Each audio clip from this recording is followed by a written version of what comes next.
Hello everyone there, this is Shafaq Naz. I hope you all are enjoying your life fully. So today in this video, we are going to learn about this poem's figure of speech. इस poem में जितने भी figure of speech बनते हैं उसको हम आज video में अच्छे से पढ़ेंगे। और एक इम्पॉर्टेंट बात, हम आपके पोयम की सारी एक्सरसाइज को किस तरह कंप्लीट करेंगे ये एक बार जान लो। देखो, हर पोयम की एक्सरसाइज को हम 4 वीडियो में डिवाइड करके पढ़ेंगे।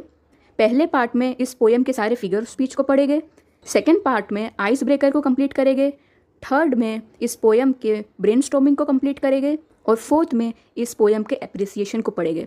तो इस तरह से 4 पार्ट में अच्छे से कंप्लीट हो जाएगी सिस्टमेटिकली। ओके, अब फिगर ऑफ स्पीच पढ़ने से पहले तुम लोग को ये पता होना चाहिए कि एग्ज़ाम में इससे रिलेटेड कैसे कैसे टाइप के क्वेश्चन बना के पूछ सकते हैं।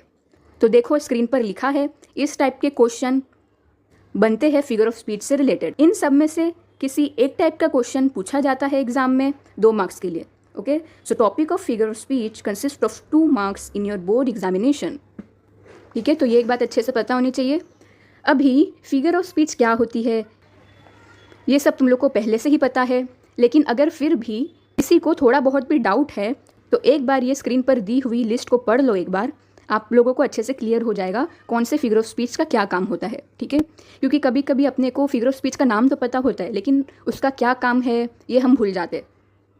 इसलिए ये लिस्ट बहुत काम आएगी आपको एग्ज़ाम के थोड़े टाइम पहले गो थ्रू करने के लिए, दिमाग में क्लियरिटी रखने के लिए और डाउट फ्री रखने के लिए भी ये लिस्ट बहुत काम आएगी।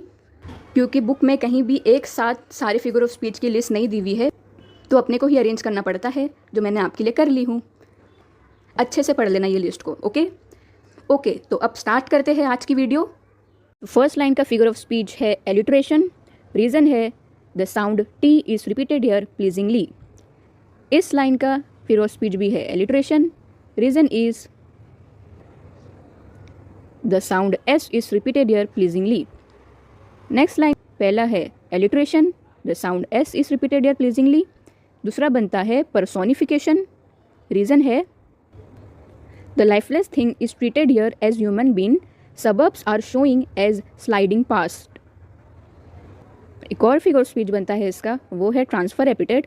रीज़न है the unseen is transferred to eyes. The eyes are seeing but his mind is not registering any sight. So the quality of not seeing is given to the eyes here. Next line का पहला है alliteration. Reason है S sound is repeated here pleasingly. एक और figure speech बनता है, वो है metaphor. Reason is black rain coat is indirectly compared with dullness. इस लाइन का बनता है एलिट्रेशन। एस साउंड भी रिपीट हो रहा है, बी साउंड भी रिपीट हो रहा है, तो तुम लोग लिख सकते हो, तो तुम लोग कोई एक लेटर का लिख सकते हो, the S sound is repeated here और B sound is repeated here pleasingly. Next line का बनता है metaphor. Reason is dimmed eyes is indirectly compared with tiredness. Next का बनता है पहला alliteration. H sound is repeated here pleasingly और दूसरा बनता है transfer epithet. Reason is the epithet humid is transferred the weather to the night. मतलब यहाँ पे जो वर्ड है humid, नम, वो मौसम के लिए यूज़ हुआ है, लेकिन इधर पे नाइट के साथ लगा हुआ है, इसलिए। नेक्स्ट है, इस लाइन का कुछ नहीं बनता है। नेक्स्ट लाइन का बनता है सिमिली। रीज़न है the direct comparison is made here between fathers getting off and a dropping word. Next line का बनता है metaphor. Reason is grey platform is indirectly compared with old age. ये तीनों line का एक साथ बनता है रेपिटेशन, क्योंकि the word he hurries is repeated here pleasingly. फिर इस लाइन का बनता है alliteration. H sound is repeated here pleasingly. इसका बनता है पर्सोनिफिकेशन, क्योंकि एक ह्यूमन क्वालिटी कमज़ोर होने की एक नॉन लिविंग थिंग के साथ एक नॉन लिविंग थिंग को दे दी गई है। वो नॉन लिविंग थिंग है इधर पे चाय, इसलिए रीज़न रहेगा the lifeless thing is treated here as human being. Tea is personified as weak which is human quality. साथ में बनता है स्नैकडिकी। रीज़न है here stale chapati stands for stale food. where the part symbolizes the whole। तो यहाँ पे बासी चपाती एक पूरे खाने को रिप्रेजेंट कर रही है, इसलिए इस लाइन का फिगर ऑफ स्पीच है स्नैक डिकी। इस लाइन का कुछ नहीं बनता है। नेक्स्ट लाइन का बनता है पहला तो alliteration, the sound M is repeated here pleasingly. दूसरा बनता है repetition, the word man is repeated here pleasingly. और तीसरा बनता है स्नैक डिकी। रीज़न है यहाँ पे ये मैन मेड वर्ल्ड सारी चीज़ों को रिप्रेजेंट कर रहा है जो कि इंसान के द्वारा बनाई गई है। तो यहाँ पे ये एक चीज़ पूरे होल चीज़ को पूरे चीज़ को रिप्रेजेंट कर रही है। तो रीज़न आएगा here a man made world stand for all the things created by man in this world where the part symbolizes the whole. इस लाइन का कुछ नहीं है। नेक्स्ट का है फिर ट्रांसफर एपिटेट। रीज़न है the epithet brown is transferred from the man to his hand. अभी यहाँ पे जो ब्राउन वर्ड है वो फादर के स्किन टोन को रिप्रेजेंट कर रहा है, लेकिन लगा हुआ है हैंड के साथ।